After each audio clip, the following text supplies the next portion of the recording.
اعوذ باللہ من الشیطان الرجیم بسم اللہ الرحمن الرحیم۔ السلام علیکم ورحمۃ اللہ وبرکاتہ۔ لاکھوں کروڑوں درود ہمارے نبی پاک صلی اللہ علیہ وآلہ وسلم پر۔ امید ہے کہ آپ سب خیریت سے ہوں گے، خوش رہیں، آباد رہیں۔ اللہ تعالی ہم سب کا نگہباں ہو، آمین ثم آمین۔ ہمارے YouTube channel help and guides میں خوش آمدید۔ آج ہم آپ کے لیے ایک بہت ہی خوبصورت اور سبق آموز سٹوری لے کر آئے ہیں۔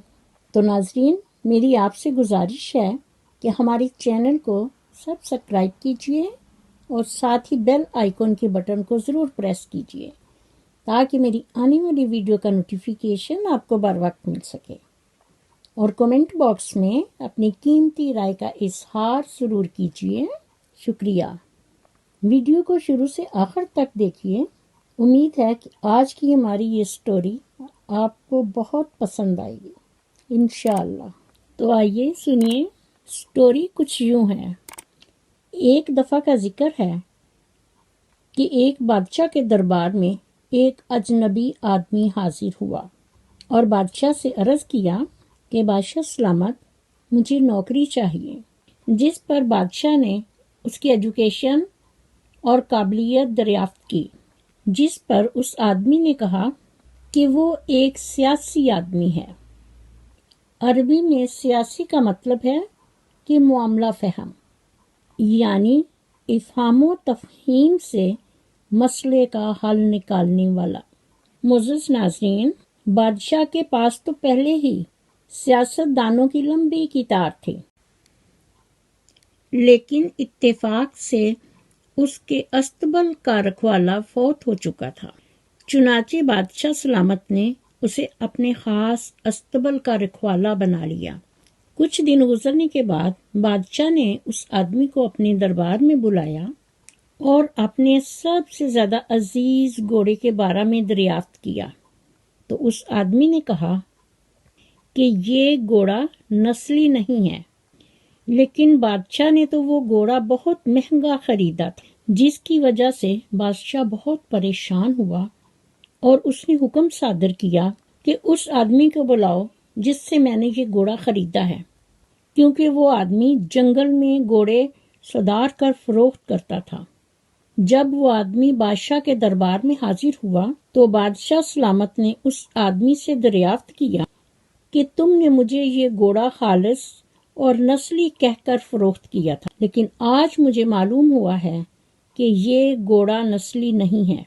اس آدمی نے جواب دیا، بادشاہ سلامت، گھوڑا تو نسلی ہے، لیکن اس کی پیدائش کے وقت اس کی ماں مر گئی تھی، چنانچہ یہ گھوڑا ایک گائے کا دودھ پی کر اسی گائے کے ساتھ پلا بڑا ہے اور اپنا بچپن اسی گائے کے ساتھ گزارا ہے۔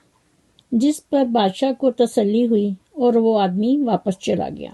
اس آدمی کے جانے کے بعد بادشاہ نے اپنے مصائب کو استبل سے بلوایا اور پوچھا کہ تم کو کیسے پتا چلا کہ یہ گھوڑا اصل نسل کا نہیں ہے؟ جس پر اس آدمی نے عرض کیا کہ بادشاہ سلامت، گھوڑا جب گھاس کھاتا ہے تو گائیوں کی طرح سر نیچے کر کے گھاس نہیں کھاتا، بلکہ نسلی گھوڑا گھاس منہ میں لے کر سر اٹھا لیتا ہے۔ بادشاہ اس آدمی کی یہ بات سن کر بہت متاثر ہوا اور اس کے گھر میں اناج کی دمبے اور پرندوں کا اعلیٰ گوشت بطور انعام بھجوایا، اور اس کی بیوی کو بھی اپنی بیگم صاحبہ کے محل میں تعینات کر دیا۔ کافی عرصہ گزرنے کے بعد بادشاہ نے ایک دن مصائب سے کہا، کیا تم مجھے میری بیگم صاحبہ کے بارے میں کچھ بتاؤ گے؟ تو اس آدمی نے جواب دیا کہ آپ کی بیگم صاحبہ کے طور طریقے تو ملکہ جیسے ہیں، لیکن وہ شہزادی نہیں اور نہ ہی کسی ملک کے بادشاہ کی بیٹی ہے۔ بادشاہ نے اسی وقت اپنی ساس کو بلایا اور اس سے پوچھا۔ اس کی ساس نے جواب دیا، حقیقت یہ ہے کہ تمہارے والد نے ہماری بیٹی کی پیدائش پر ہی ہم سے رشتہ مانگ لیا تھا، لیکن جب ہماری بیٹی 7 سال کی ہوئی تو اس کی وفات ہو گئی اور ہم چاہتے تھے کہ آپ سے ہمارے تعلقات بنے رہیں، اسی لیے ہم نے اس بچی کو اڈاپٹ کر لیا اور اس کی پرورش کر کے تمہارے ساتھ شادی کر دی۔ پھر بادشاہ نے مصائب کو بلایا اور اس سے دریافت کیا کہ تم کو کیسے پتا چلا کہ میری بیوی شہزادی نہیں ہے؟ تو مصائب نے جواب دیا، بادشاہ سلامت، اس کا سلوک اپنے نوکروں کے ساتھ ٹھیک نہیں، اور شہزادیاں اس طرح نہیں کرتی۔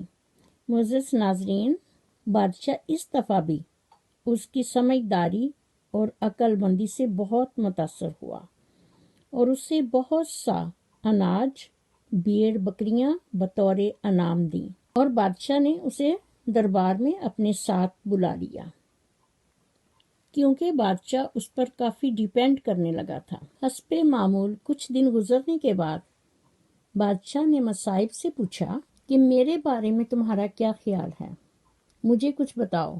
مصائب پہلے تو پریشان ہو گیا اور پھر عرض کیا، بادشاہ سلامت، اگر جان کی امان پاؤں تو عرض کروں؟ جس پر بادشاہ نے اس کی جان کی امان کا وعدہ کیا۔ اس آدمی نے کہا کہ آپ بادشاہ ضرور ہیں، لیکن نہ تو آپ بادشاہ کے بیٹے ہیں اور نہ ہی آپ کا چال چلن بادشاہوں جیسا ہے۔ یہ سن کر بادشاہ بہت حیران ہوا، لیکن بادشاہ نے اس سے جان کی امان کا وعدہ کر چکا تھا۔ بے شک وہ کتنا پریشان تھا، لیکن وہ اب اسے سزا نہیں دے سکتا تھا۔ اس نے سوچا کہ میں ابھی جا کر یہ ساری بات اپنی والدہ سے پوچھتا ہوں۔ چنانچہ بادشاہ اپنی والدہ کے محل تک جا پہنچا تاکہ پتہ چلے کہ یہ سارا ماجرا کیا ہے۔ جب اس نے اپنی والدہ سے پوچھا تو اس نے کہا کہ ہاں، تم بادشاہ کے بیٹے نہیں ہو، بلکہ تم ایک چرواہے کے بیٹے ہو۔ پھر بادشاہ نے مصائب کو بلایا اور پوچھا کہ تمہیں کیسے پتہ چلا کہ میں بادشاہ کا بیٹا نہیں ہوں؟ جس پر مصائب نے کہا کہ بادشاہ سلامت، جب کوئی بادشاہ کسی کو انعام و اکرام دیتے ہیں تو وہ انہیں ہیرے، موتی اور جواہرات دیتے ہیں، لیکن بادشاہ سلامت، آپ نے جب بھی مجھے انعام و اکرام سے نوازا تو مجھے اناج، بھیڑ بکریاں اور کھانے پینے کی چیزیں دیں، جس سے میں نے اندازہ لگایا کہ آپ کسی بادشاہ کے بیٹے نہیں بلکہ کسی چرواہے کے بیٹے ہیں۔ اسی لیے کہتے ہیں کہ عادات، اخلاق اور طرز عمل انسان کے خون اور نسل دونوں کی پہچان کروا دیتے ہیں۔ معزز ناظرین، امید کرتی ہوں کہ آپ کو میری ویڈیو پسند آئی ہوگی۔ اگر آپ کو میری ویڈیو پسند آئی ہو تو پلیز میرے چینل کو سبسکرائب کیجیے، ویڈیو کو لائک کریں اور اپنے دوستوں اور عزیزوں کے ساتھ اس کو ضرور شیئر کیجیے اور بیل آئیکن کو پریس کرنا نہ بھولیے۔ اور اس کے ساتھ ساتھ ہماری حوصلہ افزائی کے لیے کومنٹ باکس میں اپنی قیمتی رائے کا اظہار ضرور کیجیے۔ شکریہ۔ اسی کے ساتھ میں اپنی ویڈیو کا اختتام کرتی ہوں۔ میرا خلوص اور نیک تمنائیں ہمیشہ آپ کے ساتھ ہوں۔ مجھے بھی اپنی دعاؤں میں یاد رکھیں۔ اللہ حافظ۔ پاکستان زندہ باد۔